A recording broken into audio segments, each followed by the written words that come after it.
नालंदा विश्वविद्यालय का इतिहास। भारत के कॉलेज और विश्वविद्यालय आज भले ही विश्व के टॉप शैक्षणिक संस्थानों में शामिल न हो, लेकिन एक समय ऐसा भी था जब यह देश विश्व में शिक्षा का प्रमुख केंद्र था। भारत में ही दुनिया का पहला आवासीय विश्वविद्यालय खुला था, जिसे हम नालंदा विश्वविद्यालय, नालंदा यूनिवर्सिटी के नाम से जानते हैं।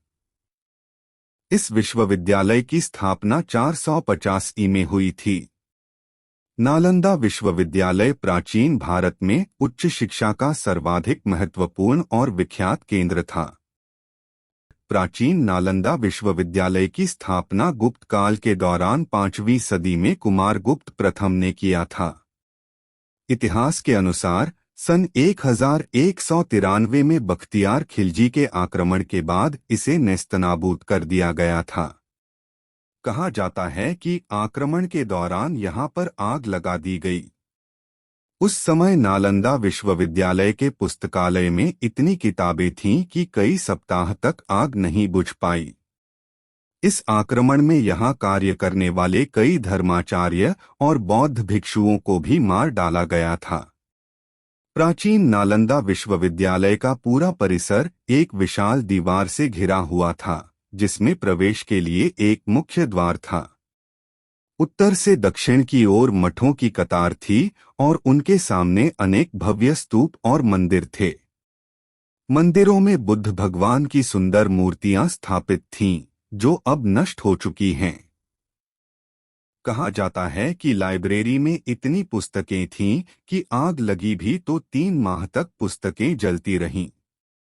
नालंदा विश्वविद्यालय की दीवारों के अवशेष आज भी इतनी चौड़ी हैं कि इनके ऊपर ट्रक भी चलाया जा सकता है। पटना से 90 किलोमीटर और बिहार शरीफ से करीब 12 किलोमीटर दूर दक्षिण में आज भी इस विश्व प्रसिद्ध प्राचीन बौद्ध विश्वविद्यालय के खंडहर स्थित है। आइए जानते हैं इस महान विश्वविद्यालय के बारे में कुछ रोचक तथ्य। 1. नालंदा विश्वविद्यालय स्थापत्य कला का एक अद्भुत नमूना है।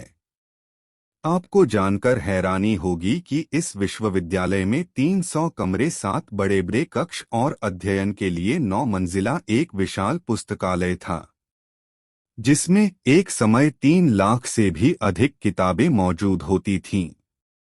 2. नालंदा को तक्षशिला के बाद दुनिया का दूसरा सबसे प्राचीन विश्वविद्यालय माना जाता है। वहीं आवासीय परिसर के तौर पर यह पहला विश्वविद्यालय है। यह 800 साल तक अस्तित्व में रहा। 3. इस विश्वविद्यालय में विद्यार्थियों का चयन मेरिट के आधार पर होता था और यहाँ छात्रों को निःशुल्क शिक्षा दी जाती थी। इसके साथ उनका रहना और खाना भी पूरी तरह निःशुल्क होता था। 4. इस विश्वविद्यालय में एक समय में 10,000 से ज्यादा विद्यार्थी शिक्षा ग्रहण करते थे और 2,700 से ज्यादा अध्यापक उन्हें शिक्षा देते थे। 5. नालंदा में सिर्फ भारत ही नहीं, बल्कि कोरिया, जापान, चीन, Tibet, Indonesia, Iran, Greece, Mongolia समेत कई दूसरे देशों के छात्र भी पढ़ाई के लिए आते थे। 6. नालंदा की स्थापना 5वीं शताब्दी में गुप्त वंश के शासक सम्राट कुमारगुप्त ने की थी। इसे महान सम्राट हर्षवर्धन और पाल शासकों का भी संरक्षण मिला। नालंदा में खुदाई के दौरान ऐसी कई मुद्राएं भी मिली हैं, जिससे इस बात की पुष्टि भी होती है। 7. इस विश्वविद्यालय की स्थापना का उद्देश्य ध्यान और आध्यात्म के लिए एक स्थान बनाने से था। ऐसा भी कहा जाता है कि गौतम बुद्ध ने कई बार यहाँ की यात्रा की और यहाँ पर श्रक कर ध्यान लगाया।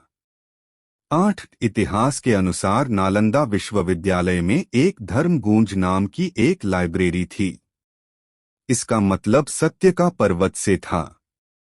लाइब्रेरी के 9 मंजिलों में 3 भाग थे, जिनके नाम रत्नरंजक, रत्नोद्धी और रत्नसागर थे।